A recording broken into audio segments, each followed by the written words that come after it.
नमः शिवाय। देव ने शुभ और लाभ के हस्त कमल में एक बेलपत्र प्रदान किया। उसी बेलपत्र का आश्रय लेकर, एक बेलपत्र का आश्रय लेकर, मात्र एक बेलपत्र का आश्रय लेकर शुभ और लाभ ने शिव जी के मंत्र का स्मरण किया।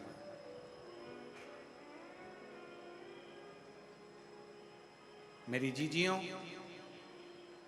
मेरे जीजाओं, मेरी बेटियों, बेटाओं, मेरी माताओं, मेरे भाई, मेरी बहनों,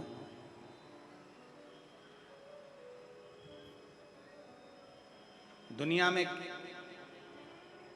बेलपत्र को लोग केवल एक पत्र के माध्यम से जानते थे, चढ़ाते थे और मंदिर से आ जाते थे।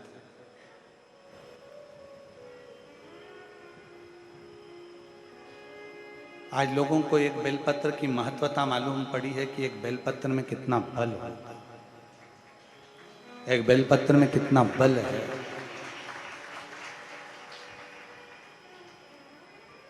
और फिर कहूं,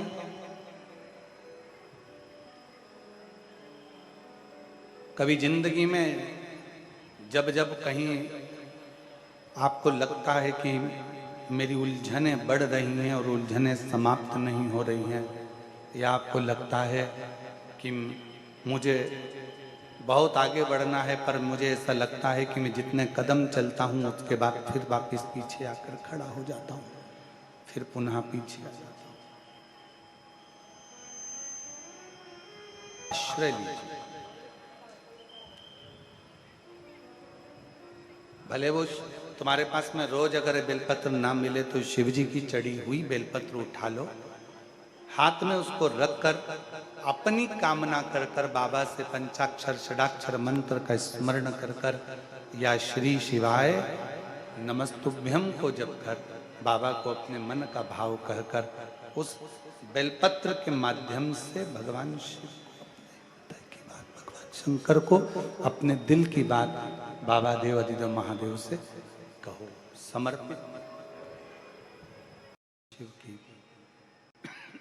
मंत्र का जाप करो, शिव मंत्र का स्मरण करो। एक बेलपत्र की शरणागति, मात्र एक बेलपत्र की शरणागति जीव को सुख प्रदान कर देती है, आनंद प्रदान कर देती है। एक बेलपत्र की शरणागति। महाराज,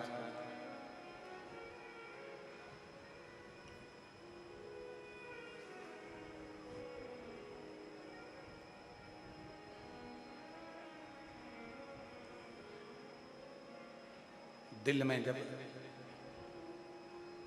हृदय में जब कोई बात अड़ जाए और वो बात ना हो रही, एक बेलपत्र की शरणागति।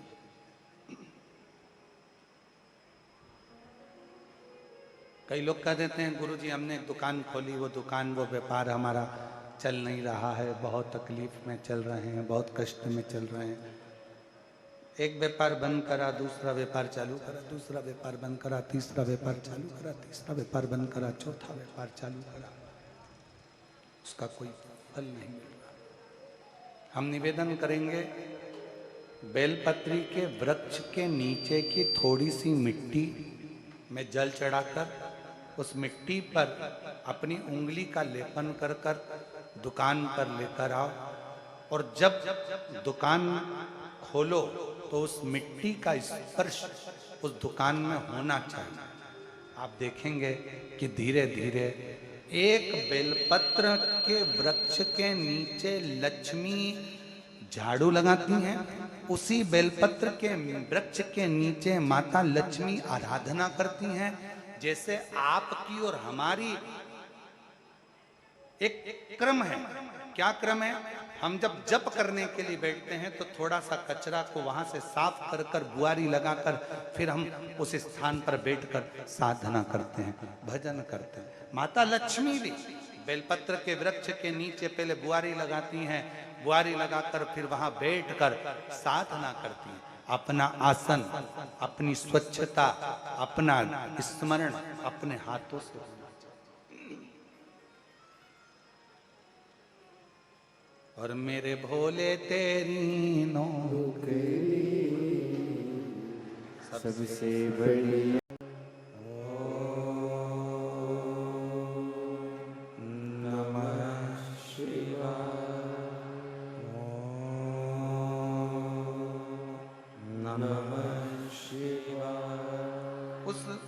बेलपत्र को हाथ में रखकर दोनों हाथों से वंदन कर कर, खाली हाथ नहीं, दिल से प्रार्थना करते हुए, हृदय से विनय करते हुए, निवेदन करते हुए, दिल से प्रार्थना करते हुए, फिर उस बेलपत्र को अपने हृदय की कामना कर कर, विनय कर कर, निवेदन कर कर शिव जी को समर्पित करो, भगवान शंकर को चढ़ाओ।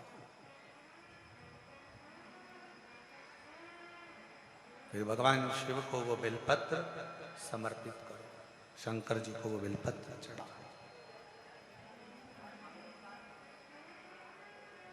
कितना कितना खाली नहीं रखना। परिक्रमा कर रहे हो तुलसी जी की, हाथ खाली नहीं रखना। भले माला पकड़ लो, मोबाइल नहीं, मंत्र जाप कर लो। आज के जमाने में लोगों को माला गिनने में इतनी कठिनाई होने लगी कि लोगों ने आजकल माला जपने की भी बटन आ गई महाराज, बस टिक टिक टिक टिक टिक टिक करते रहते हैं, राधे राधे राधे, हरे राम हरे कृष्ण कृष्ण कृष्ण हरे हरे, हरे कृष्ण कृष्ण कृष्ण राम राम राम राम, शिव जी शिव जी शिव जी, और वो टिक टिक टिक टिक टिक करते रहे। कौन सा फायदा उससे? वो मशीन से कोई फायदा होने वाला है तुम्हारे जपने से? मन का जब खसकता है, मन का मतलब है ये मन जब एक मंत्र पढ़कर जब खसकता है तो ये मन का जैसा खसकता है वैसे ही मन भगवान शंकर की ओर खसकता है। ये मन खसकता है, पर ना जाने कौन बुद्धिजीवी ने वो बटन बना दी और आज के जमाने में सबको बेवकूफ बनाने में लगा दिया और वो बटन दे दी, जपते रहो राम राम और बटन दबाते रहो। लोगों ने माला छोड़कर बटन दबाना चालू कर दी और दुनिया उसको बड़ी अच्छी मानने लगी। वीआईपी वीआईपी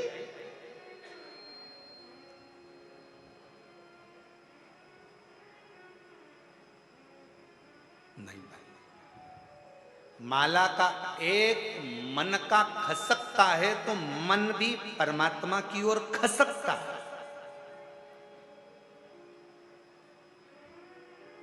और जब सुमरू आता है, सुमेरु आता है और वहां से माला फिर मुड़ जाती है, टर्न हो जाती है, उस समय पर ये मन भी भगवान की अविरल भक्ति की ओर, काम लोभ विषय वासना से दूर हटकर टर्न हो जाता है, मुड़ जाता है।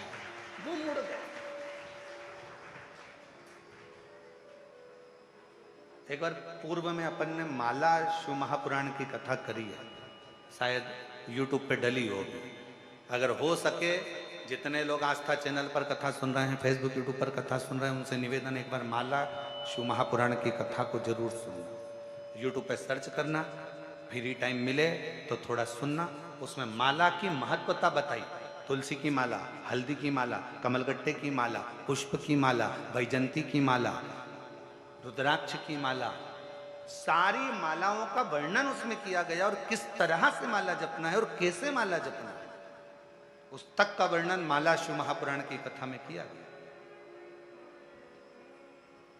पर ना जाने कौन की बुद्धि फिरी, उनने बटन लाके दे दी, दबाते रहो, टिक टिक करते रहो, दबाते रहो, राम राम राम राम राम राम राम, शिव शिव शिव शिव, कृष्ण कृष्ण, राधे राधे राधे। अब भगवान भी सोच रहे हैं सब कुछ मशीन से हो रहा है तो हमारी भी जरूरत क्या है। जब तुम्हारा दुख आए तो किसी मशीन को पकड़ कर लिया ना, वो तुम्हारा दुख काट देगा, फिर माला और मनके की जरूरत क्या पड़ गई। फिर क्यों इस माला की जरूरत, क्यों इस मनके की जरूरत? मन का शंकर की 5वें नंबर की पुत्री देव, जिसने शुभ और लाभ को एक मंत्र प्रदान कर दिया,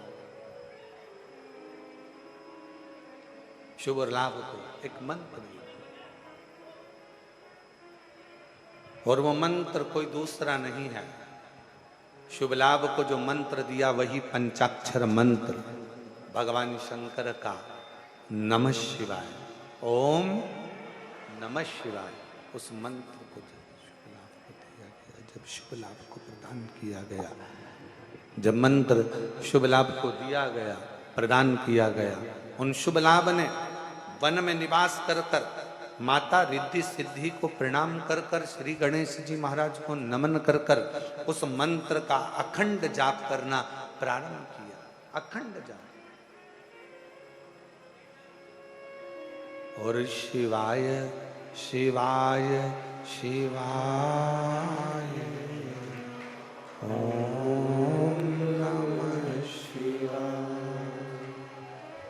शिवाय शिवाय शिवाय ओम नमः शिवाय। मंत्र दिया, पंचाक्षर मंत्र, षडाक्षर मंत्र, पंचाक्षर मंत्र, षडाक्षर मंत्र, मंत्र प्रदान करा और वो मंत्र का जाप करना प्रारंभ किया।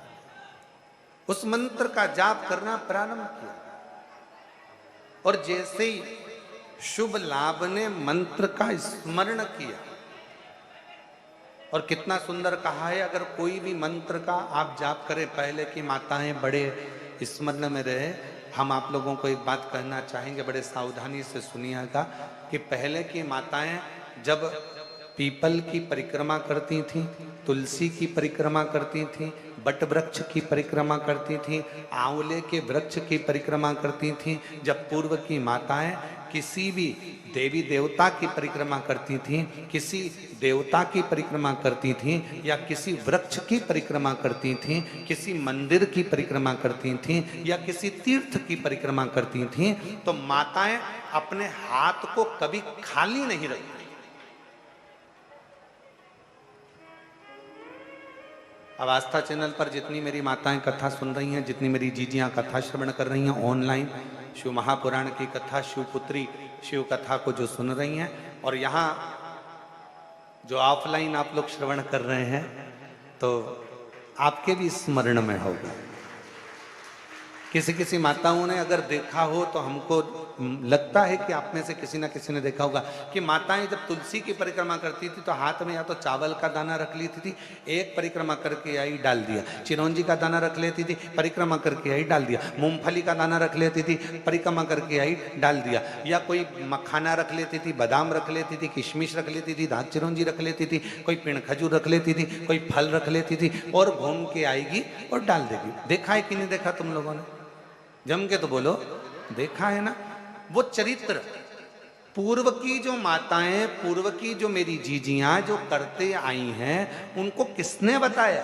कौन ने कहा कि अपने हाथ को कभी खाली रखकर परिक्रमा नहीं करी जाती? आज के जमाने में तो लोग परिक्रमा भी करते हैं, हाथ तो इनका खाली नहीं रहता, बस कोई दाना नहीं होता, हैंडसेट मोबाइल होता। परिक्रमा करते करते भी लोग अगर अभी अभी गई है बट सावी, कभी तुलसी जी की परिक्रमा कर रहे हो, हाथ में भले जल का पात्र रख लो। किसी वृक्ष की परिक्रमा कर रहे हो, अपने हाथ में कोई दाना रख लो। कोई परिक्रमा कर रहे हो, अपने हाथ में कोई अगरबत्ती, कोई धूप बत्ती, कोई मालिका रख लीजिए, कोई दीप रख लीजिए, कोई सामग्री रख लीजिए। कोई परिक्रमा खाली हाथ कभी नहीं करना चाहिए। ये कौन ने सिखाया? ये सिखाया स्कंद पुराण ने, ये सिखाया शिव महापुराण ने, ये सिखाया हमें लिंग पुराण ने कि भगवान की परिक्रमा करते समय अपने हाथ को भरा हुआ होना चाहिए। भरती क्या थी माताएं? अपने हाथ में गेहूं का दाना रख लेती थी, घूमती एक दाना चढ़ा देती, फिर घूमती और एक दाना फिर चढ़ा देती, फिर घूमती फिर एक दाना चढ़ा लेती। क्यों? क्योंकि शिव पुराण की कथा कहती है जब जगत की माँ स्वयं अन्नपूर्णा महारानी जब काशी की पंचकोशी परिक्रमा मेरी माँ अन्नपूर्णा करने के लिए जाती थी, अपने हाथ में अन्न का पात्र भर कर लेकर जाती थी और काशी की परिक्रमा करते हुए एक अन्न का भाग जब काशी में छोड़ती थी तो संपूर्ण काशी का और संपूर्ण जगत का भरण पोषण कर देती। संपूर्ण काशी का, संपूर्ण जगत का भरण पोषण मेरी मां कर देती।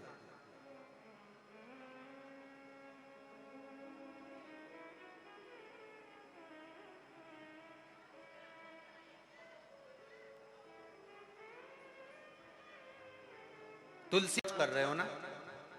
कई माताएं रोज प्रतिदिन तुलसी की परिक्रमा करती, निवेदन है खाली हाथ में एक चावल का दाना अपने हाथ में रख लो, परिक्रमा कर लो, भले भले एक कण का मात्र एक अन्न का दाना अपने हाथ में रख लो, परिक्रमा करो और छोड़ दो। नहीं है पानी का लोटा हाथ में रखो, परिक्रमा करो, छोड़ दो। तुम्हारे हाथ भरे हुए होना चाहिए। तो जिस देवता की तुम परिक्रमा कर रही हो वो देवता तुम्हारे हाथों को हमेशा भरा हुआ रखता है, तुम्हारे घर को भरा हुआ रखता है। वो परिक्रमा कभी भी खाली हाथ ना करिए। अनुष्ठान कर रहे हो, क्या चाहिए? सबसे ज्यादा जरूरी है कलश जिसमें जल भरा हो या अन्न भरा हो, कुछ भी। गंगा जली खोल रहे हो, सबसे ज्यादा जरूरी है कलश जिसमें जल भरा हो, जिसमें अन्न भरा हो। अर्थात कभी भी कोई अनुष्ठान खाली पात्र के सामने नहीं होता। अनुष्ठान या अपना संकल्प, अपना व्रत, अपना नियम अगर पूर्ण करना है तो अपने सामने भरा हुआ पात्र होना चाहिए या अपना हाथ भरा हुआ होना चाहिए, तो वो संकल्प, वो नियम पूर्ण होता, पूर्ण होता।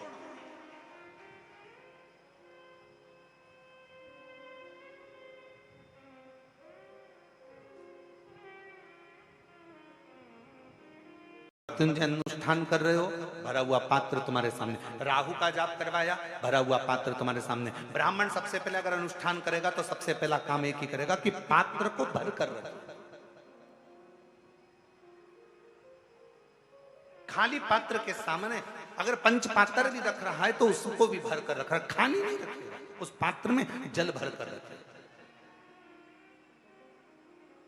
चलो जाने दो और अच्छे से समझ लो। किसी मंदिर में राम जी के मंदिर गए, कृष्ण जी के मंदिर गए, देवी जी के मंदिर गए, देवता जी के मंदिर गए, जिस भी देवी देवता के मंदिर में जाते हो वहां पर मंदिर में भगवान के सामने भी लोटा या कलश या पात्र या पंचपात्र या शंख कुछ भी खाली नहीं रहता है, उसमें कहीं ना कहीं थोड़ा ना थोड़ा उसको जल से भर कर रखा जाता है। क्यों? जितने लोग दर्शन करने आएंगे वो दर्शन करेंगे तो उनके मन का मनोरथ पूर्ण होगा। क्यों कहा गया कि शंकर भगवान के निज निवास के पास तीन चीजों को देखा जाता है। शिव जी के निज निवास के पास में तीन चीजों को देखा जाता है। पहले नंबर पर कोई नदी हो, कोई तालाब हो, कोई बावड़ी हो, कोई कुआं हो, कोई सरोवर हो, कोई जलाशय हो, वो देखा जाता है कि शंकर भगवान का अगर कोई मंदिर है, शिव जी के स्थान पर अगर कोई चीज सिद्ध हो रही है, लोग जा रहे हैं वहां जाकर मनोकामना पूर्ण हो रही है, लोगों के मनोरथ पूर्ण हो रहे हैं, लोग वहां जाकर कुछ ना कुछ प्राप्त कर रहे हैं, तो वहां तीन चीजें जरूर मिलेगी। पहले नंबर पर या तो वहां बावड़ी होगी, या वहां कुआं होगा, या वहां तालाब होगा, या नदी होगी, या कोई पवित्र नदी सरोवर होगा, जिसके कारणवश वहां पात्र में वहां जल भरा रहता होगा। वो कुआं, वो बावड़ी, वो तालाब में पानी थोड़ा ना थोड़ा रहता होगा, इसलिए वहां जाने वालों का भी मनोरथ हमेशा भरपूर्ण हो जाता है, वो भरा ही रहता है, उसके कार्य सफल होते चले जाते। जैसे आप लोग तीन चीजों का स्मरण शिव मंदिर के शिवालय के नजदीक में होता है। पहला या तो कुआं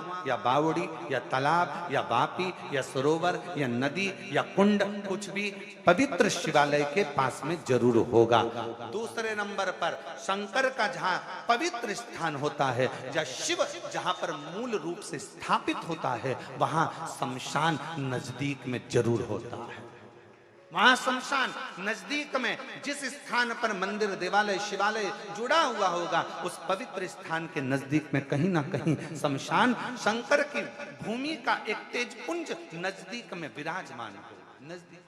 और तीसरे नंबर पर जहां शंकर का शिवालय, शिव विराजमान है, वहां वट वृक्ष, पीपल वृक्ष या बेल वृक्ष या शमी वृक्ष या आंवले का वृक्ष, इन 5 वृक्षों में से कोई ना कोई वृक्ष वहां पर विराजमान जरूर होता है, जिसके कारणवश भगवान शंकर का शिवालय आप रूप में एक आनंद प्रदान करता है। आनंद, संपूर्ण आनंद का सुख देता है। ये दर्शन होगा। और आप अगर कुबेरेश्वर धाम आए हो तो इन तीनों चीजों का दर्शन कुबेरेश्वर धाम में भी आपको होगा। इन तीनों चीजों का दर्शन होगा। जहां पर कंकर शंकर शिला का आप दर्शन करते हो, उसी के नजदीक में कुआं है जिस पे छत डाल दी गई है, वही कुआं है आज भी। उसी बावड़ी का पानी आप लोगों को सब दूर प्राप्त हो जाता है। वहीं कंकर शंकर के ही इस पवित्र प्रांगण में, इसी शिवालय के नजदीक में पूरे शंकर जी का जो पूरा प्रांगण है, इस पूरे प्रांगण में जहां लगभग 35 से 40 एकड़ जगह में जो ये पवित्र स्थान बना हुआ है, उसके पवित्र स्थान के ही बिल्कुल लगे हुए में शमशान, पीछे की ओर शमशान। और उसी पवित्र स्थल में भगवान शंकर के मूल बेलपत्र वृक्ष, उसी का मूल बट वृक्ष, मूल पीपल वृक्ष इसी शिवालय के, इसी कुबेरेश्वर धाम की भूमि पर विराजमान है। भगवान शंकर का मूल स्थान भरा हुआ होना चाहिए। क्यों लोग, और वो जल, कई लोग कहते हैं महाराज जी घर में से जल लेकर जाते हैं तो घर का मटका तो झूठा होता है ना, तो नदी का जल कौन सा अच्छा है? वो भी तो झूठा है मछली का, वो भी तो झूठा है मछली का, वो भी तो झूठा है मगर का, वो भी तो झूठा है कछुए का, वो भी तो झूठा है जलचर का, वो भी तो झूठा है उसमें रहने वाले जीवों का।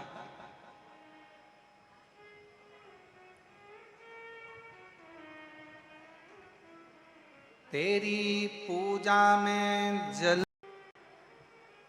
कई लोग कहते हैं गुरुजी हम घर से पानी भर के लेके जाते हैं। अब किसी ने कहा गुरुजी घर से पानी लेकर जाते हैं, मटके का पानी है, नल कभी कभी नहीं आता, कभी कभी लाइट नहीं रहती तो बोरिंग से नहीं भराता, हमारे घर में रखा हुआ पानी तो बासी हो गया। थोड़ा ध्यान देना, पानी तो बासी हो गया। शास्त्र कह रहा है, शिव चरित्र कह रहा है, भगवान शंकर की कथा कह रही है, वायु, अग्नि, जल, पृथ्वी, आकाश कभी बासी नहीं होता, वो हमेशा ताजा की ताजा ही रहता। अब तुम बीमार पड़े हो, हॉस्पिटल में पड़े हो, और वो ऑक्सीजन की मशीन लाके तुम्हारे मुंह में लगाया, अब उससे कह दो ये तो कल की है, बासी है, मैं नहीं लगाऊंगा, दूसरी ला। अब वो कहेगा मशीन है रे, ऑक्सीजन की, बासी मासी नहीं है, हवा चाहिए, यहाँ तो प्राण चाहिए, जीवन चाहिए। और तुम्हारे घर में बैठो और घर में बैठे बैठे कह दो आज मैं कल की वायु है इसलिए नाक में से मैं वायु लूंगा ही नहीं, ये तो बासी है, ताजी लूंगा, इतने में तो निपट जाएगा, राम नाम सत्य हो गया। वायु बासी नहीं होती। अब मालूम पड़े प्यासे थे, अंतिम क्षण हो गया, मर रहे हो, प्राण छूट रहे हैं, इतने में किसी ने कह दिया 2 बूंद पानी पिला दो, जल्दी से होश आ जाएगा। और पास में पड़े हुए लोटे में कल का है, मत पिलाना मेरे को, कल का बासी है, ताजा पिलाओ, ताजा। अब मालूम पड़े कुआं खोदने गए, बावड़ी पे गए, नल में गए और पानी लेके आए, इतने में निपट गए। और फिर हम सबसे कह रहे हमारे काका जी तो हमेशा ताजा यूज करते थे, ताजा, इसलिए बासी पानी भी नहीं पिए, निपट गए। ए भैया ऐसी लंबी नाक मत लगाना ताजी और बासी की। मेरे शंकर भगवान नहीं कहते कि ये बासी है, अग्नि ताजी है, बासी है, मत देखो। अग्नि, जल, वायु, पृथ्वी, आकाश, ये सब हमेशा ताजे की ताजे रहते हैं, भगवान को समर्पित हो सकते। पृथ्वी कभी बासी नहीं होती, अग्नि कभी बासी नहीं होती, जल कभी बासी नहीं होता, आकाश कभी बासी नहीं होता, वायु कभी बासी नहीं होती, वो ताजी है, ताजी। पर ना जाने कौन कौन से ऐसे नियम लागू कर देते हैं लोग बाग।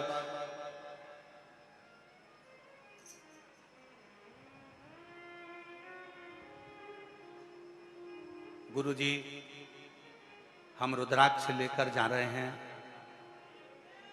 रुद्राक्ष को कहां कहां पर पहन के नहीं जाए, कहां कहां पर पहनकर नहीं जाए। शिव महापुराण में लिखा है, ये पूछो कि रुद्राक्ष कहां कहां तक पहनकर जाएं। नहीं का शब्द ही नहीं है शिव पुराण में। हम तो यहां तक कहेंगे ऊपर भी जाओ तो पहन जाओ, यहां तक का शास्त्र कह रहा है रुद्राक्ष पहनो तो जहां तुम्हारी मर्जी पड़ जाए, जहां तुम्हारा दिल कर जाए वहां पहनकर चले जाओ। उतारना तो नहीं पड़ेगा, नहीं।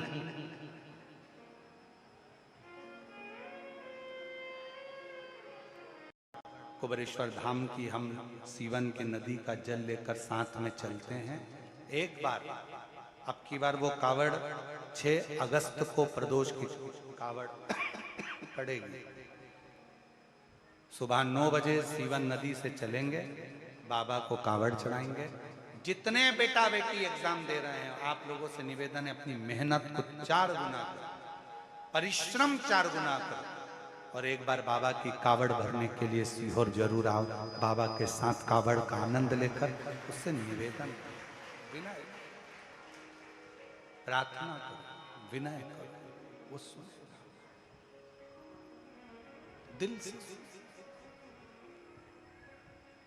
उसे कहो, उसकी इच्छा करिए।